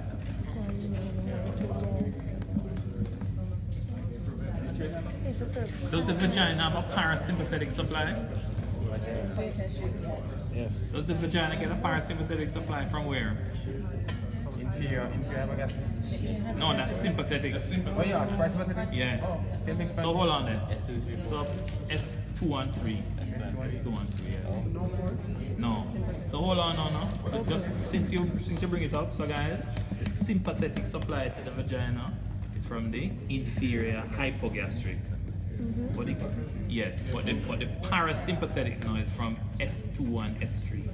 And I'm just asking that because I've seen a question that he says stretch impulses from this viscera is transmitted to which segment of the spinal cord? I've seen that question. Okay? By the way, the vagina has pain fibers? No. No, really? Nope. Travel with Some travel weird with reason. Vagina. Yeah. So then why So is when- it So where do you feel pain from? that? Yeah, how does it travel? They travel with the sympathetics. Those pain fibers travel with the sympathetics. What else? What else? What else? inferior hypogastric. Give it, yeah, sure. That's what I'm saying.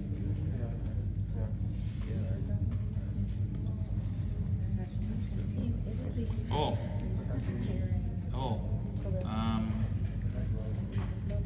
They call it. You ever seen a horseshoe kidney before? Yes, sir. In this department? No, Charles slides. Okay. You see one? So you mean So then we showed us one? Yeah. Oh no, show one. Show one first. In a picture. No man, show one different. That's a possibility too. A horseshoe kidney. You ever see a polycystic kidney before? Pictures. Pictures again? No, sir. Yeah. Pictures like Okay. You ever see a double urethra before? No. On one side? Pictures. Pictures again. Oh, pictures? Slide? No, just a Google stuff. Huh? This department, so they have specimens I do. that you don't see. Save it for the exams. Save it for the exam.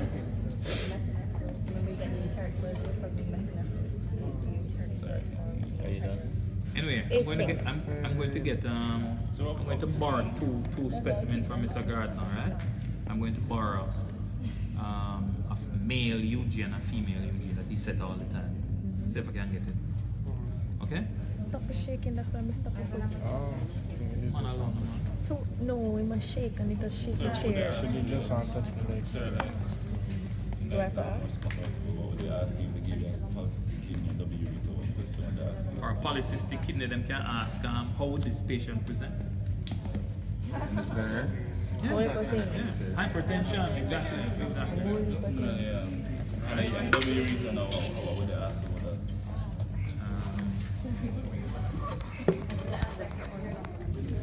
Is it a problem that tried it? Yeah, they could present with that too, yeah. Right to line pain, yeah. But, and especially if you see a young individual presenting with hypertension, 15-year-old guy, more often than not, polycystic kidney disease. And of course, it's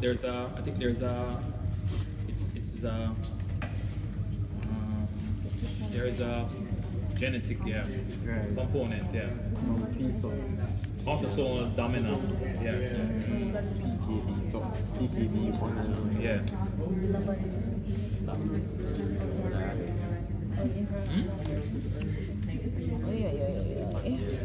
Alright guys, so I'm going to try and get those two specimens for you.